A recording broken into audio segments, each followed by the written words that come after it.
اور ان کو ہم جو ہے وہ منیمم ڈسکمفرٹ دے رہے ہیں.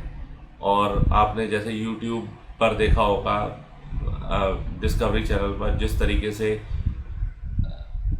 جو کارنیورس اینیملس ہوتے ہیں وہ کس طریقے سے جو جانوروں کو مارتے ہیں تو بہت دردناک ہوتی ہے. اور ہم لوگ جو کرتے ہیں تو اس میں صرف 17 یا 18 سیکنڈ میں جو ہے وہ جانور جو ہے وہ انکانشیس ہو جاتا ہے، پھر اس کو کوئی درد نہیں ہوتا.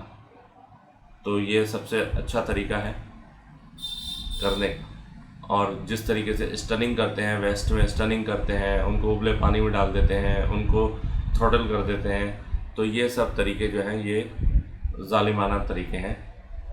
اور یہ کوشش کرنا چاہیے کہ سب سے کم پریشانی ہو جانور کو جب آپ ذبح کریں.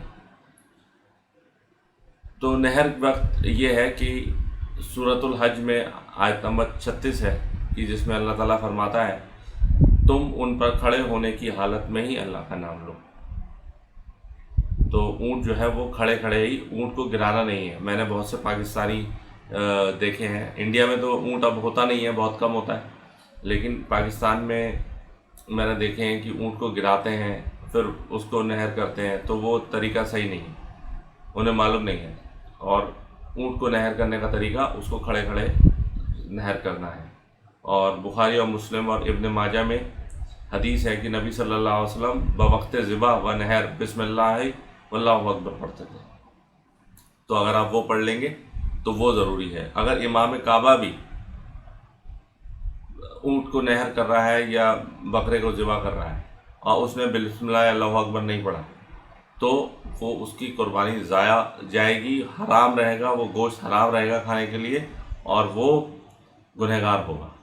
تو اس لیے سب سے بڑا کام ہے، لوگ اس میں رہتے ہیں کہ کتنا کاٹیں کیا کاٹیں، وہ تو چھوٹا زیادہ اور کم ہو سکتا ہے، لیکن سب سے امپورٹنٹ کام ہے کہ انسان کا مسلمان ہونا اور دوسرا بسم اللہ اللہ اکبر پڑھنا. یہ سب سے امپورٹنٹ ہے. حضرت عائشہ رضی اللہ عنہ روایت کرتی ہیں کہ جب آپ صلی اللہ علیہ وسلم نے قربانی کے جانور ذبح کرنے کا ارادہ کیا تو مجھے حکم دیا کہ عائشہ چھری لاؤ، پھر فرمایا اسے پتھر پر خوب تیز کرو.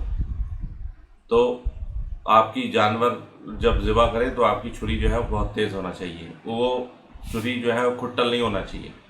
بہت بار ایسا ہوتا ہے کہ چھری کھٹل ہوتی ہے تو اس سے جو انسائز وون نہیں بنتا، اس سے لیٹریٹڈ وون بنتا ہے، جس کی وجہ سے جانور کو پریشانی زیادہ ہوتی ہے.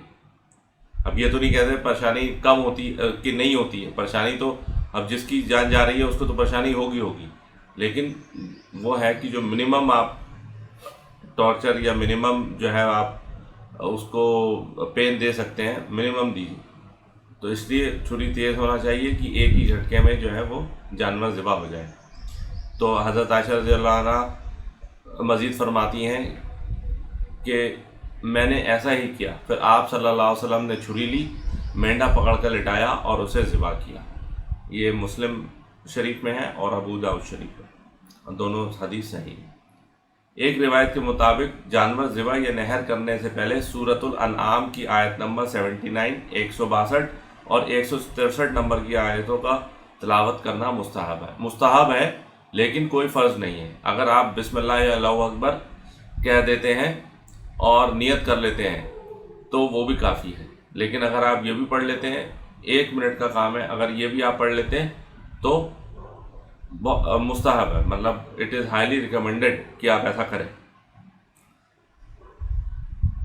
اور اس آیت کا ترجمہ یہ ہے، ان جو آیتیں ہیں 79، 60، 162 اور 163، ان کا ترجمہ یہ ہے کہ میں نے اپنا منہ اس کی طرف کر لیا جس نے آسمانوں اور زمین کو بنایا ہے بے شک، اور میں مشرک نہیں ہوں بے شک.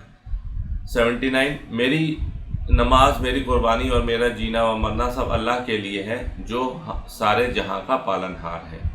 یہ آیت نمبر 162 سورۃ الانعام کا ترجمہ ہے. اور آیت نمبر 163 کا ترجمہ یہ ہے کہ اس کا کوئی شریک نہیں ہے اور مجھے یہی حکم ہوا ہے اور میں سب سے پہلے اس کا فرمان بردار مسلمان ہوں. تو یہ آیت نمبر 163 سورۃ الانعام کا ترجمہ ہے. اور یہ آیا ہے حدیث 21 میں، سنن ابن ماجہ میں، اور ابو داؤد شریف میں 2771 میں۔ تو یہ 3 جو آیات ہیں یہ پڑھنا یہ صحیح احادیث سے بھی ثابت ہے، تو بہتر ہے کہ انسان ایسا کرے۔ اور آخر میں یہ ہے کہ بسم اللہ واللہ اکبر کے ساتھ کہہ کے کہنا ہے اللہم تقبل منی، کہ یعنی اے اللہ مجھ سے قبول فرما۔ یہ کہنا مستحب ہے، اور یہ شرح نبوی میں، امام نبوی کی جو صحیح مسلم کی شرح ہے اس میں یہ لکھا ہوا ہے۔ تو ویسے ہی ہے یہ اللہم تقبل منی، اللہ تعالیٰ مجھ سے یہ قبول فرما۔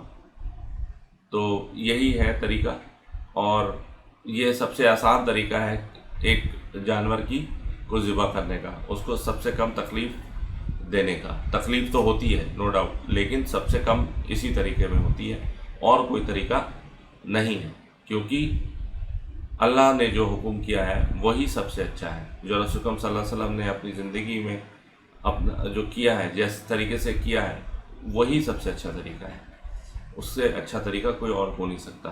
واللہ اعلم۔ سبحانک اللہم و بحمدک، نشہد ان لا الہ الا نستغفرک و نتوب الیک، وما علینا الا البلاغ المبین۔ جزاکم اللہ خیر۔ السلام علیکم ورحمۃ اللہ وبرکاتہ۔